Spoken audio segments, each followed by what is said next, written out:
faith, hope, and love. Yeah. And the greatest of those, it says, is love. Yeah.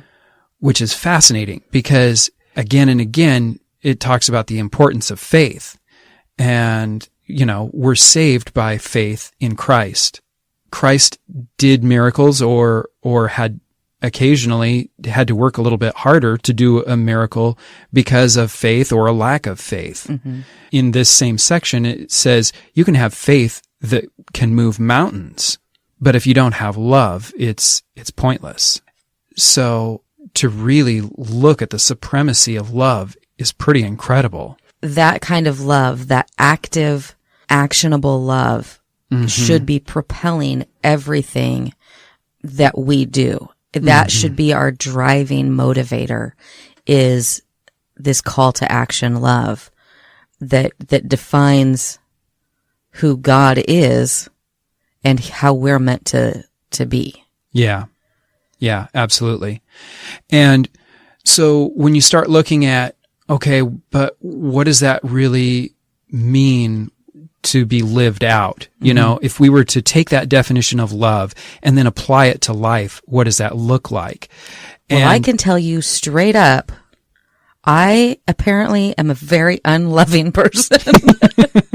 Because we all are. Holy moly. I mean, because that's one of those passages that you hear at every wedding you go to. You see it on Hallmark cards all the time. It's just kind of, it's become trite. Yeah. Unfortunately, because when you really stop to think about that, this defines who God is. And this defines how I'm supposed to live my life. Yeah. And you really start picking it apart word by word and trying to apply that. Am I kind? Am I boastful? Am I patient? Patient? I am not. Not when I'm behind the car or the wheel of the car.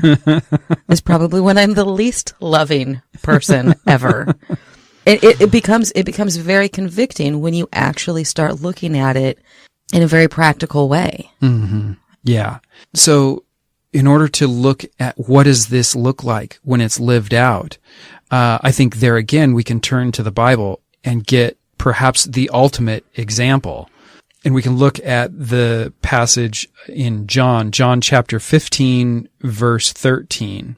And it says there, and these are the words of Christ, saying, "Greater love has no one than this, that he lay down his life for his friends." And I think our ultimate example is Christ himself, and how he lived out his life on earth and how his life on earth ended.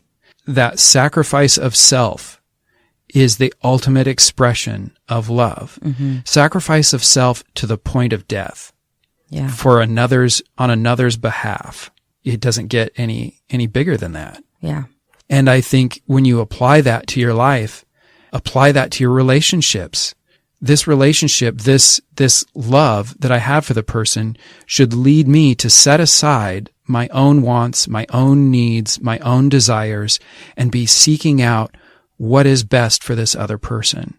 Right. How can I best serve this other person? That kind of sacrificial love for your spouse. One, it's a lot. Oh, yeah. That's a constant giving of yourself that apart from God's strength, we don't have the capacity to do it. No, absolutely not. But it also becomes, you can look at it kind of in two ways. One, as this obligatory duty that you have, but then that's not love because it's not coming from a place of kindness, but it becomes such a gift. There are days I know, for instance, with you that, you're exhausted and you're tired and you're frustrated with your job and, all those things. And the last thing you want to do is get up and do dishes or whatever. But you know that my adrenal fatigue is kicked in. So you're going to let me have some extra time to sleep and you're going to get up and take on that responsibility. And when I get up and see that, that's such an act of love for me because I know that it was a sacrifice for you. And then that fuels me to want to then find a way to reciprocate. Not because there's any kind of tally scorekeeping. Right. But because it was an act of love. It was a gift. You gave me a gift. And now out of gratitude, I want to express that love back to you. Yeah, and that's exactly how it ought to operate. Mm-hmm. Even if you don't want to believe in God, you don't want to believe in the Bible as His Word, and you want to take all of that out of it, changing your definition of love to one that is outside yourself is going to be the only way you're going to make a relationship last. Because if you define it all in a selfish way, it's going to fail. Well, and it might last. I mean, to be fair, bad marriages last, but it's never going to thrive and be what you want it to be. Right. It's never going to have the richness and the depth that you desired the day you said, I do. I mean, I've seen so many couples that they're just together because out of spite. Out of spite or complacency because change is hard, whatever. But it's not a good marriage. Right. It's not a loving marriage. So you can last. You can survive, but you won't thrive. Right. Yeah. I think in order to really have the sort of relationship that we were meant to, the sort of love that we all should strive for, you have to switch it up to something that's outside yourself. You have to define it in an unselfish way. You have to look at love as a sacrifice. Because I think that's the ultimate expression of love, is sacrifice. What would I give up to attain something? You know, that's going to tell you your depth of attachment or love, if you will, for that thing. Well, relationship sort of love is the same thing. You know, what am I willing to set aside for this person? And that's going to tell you a lot, asking some of those questions, because I think that's the ultimate expression of what love is all about, is setting aside your own needs, your own wants, dreams, hopes, ambitions, whatever the case may be, and really looking at what can I do to make this person happy. And if you're looking at it like as we are right now, through the context or in the context of a marriage, if you're constantly looking at what can I do today to esteem my spouse and put their needs above my own, then hopefully your spouse is doing the same thing. So you might be willing to lay down your dreams and desires, but your spouse says, I'm willing to lay down my agenda so that you can have your dream or whatever. It comes back to that reciprocation that isn't based on a score sheet. It's that kind of good behavior begets good behavior kind of a thing. Yeah. When it's done the right way, it builds both people. It brings both people together. Yes. And it builds them up. It builds them up. Yeah, absolutely. I think having a good definition of love is a game changer for relationships, whether or not you believe in God or the Bible, whether or not you would define yourself as a Christian. Get yourself a good definition of love and live it out every day, and live it out as a choice, not as a feeling. Yeah. So I think that's the bulk of what I wanted to talk about, because it's so frustrating to see relationships fail, to see the misconceptions in our society because of a poor definition of love. It just hurts to see it go wrong. Well, and you set yourself up for all kinds of potential problems when you're basing a relationship off the way you feel. You know, we've been married 23 years. I really should know that.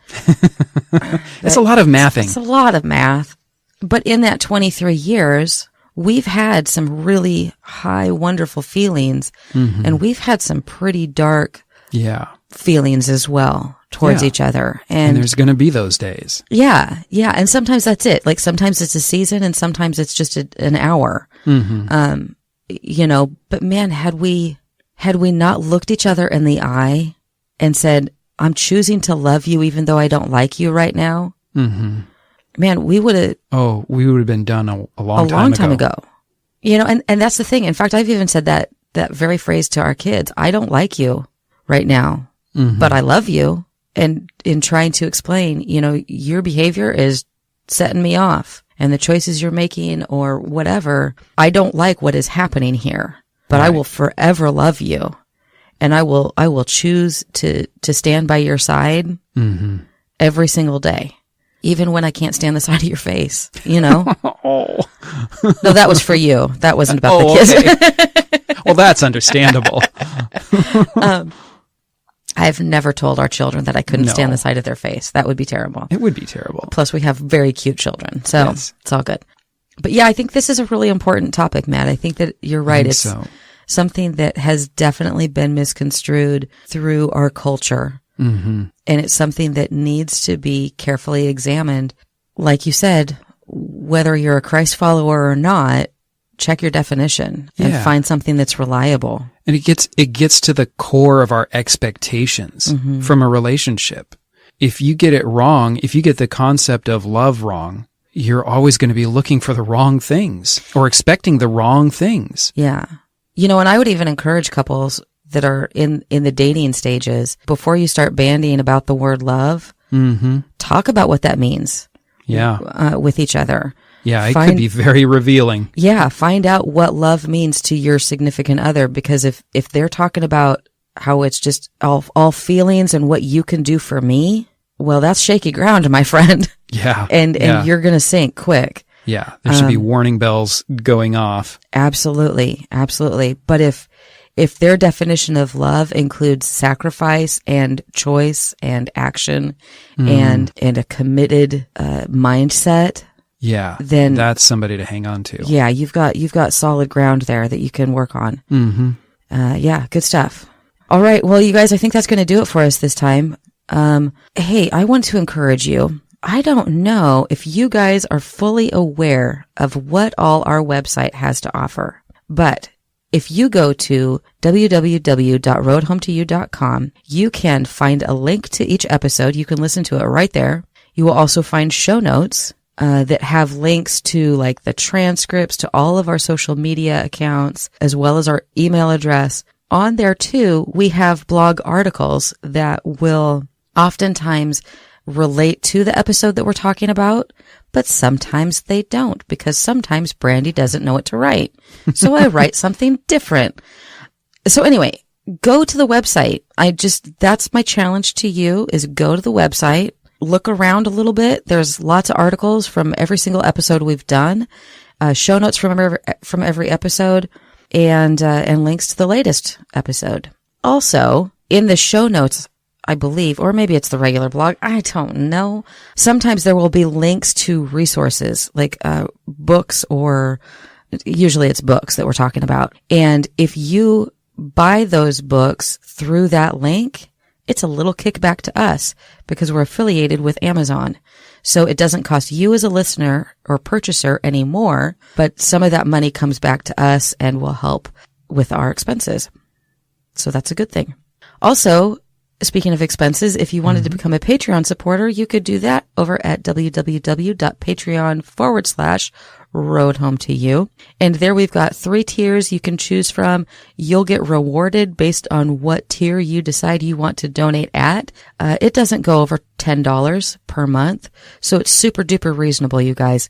We've got a few sponsors already, or patrons already. We're super grateful for all of them. And they're our favorite listeners.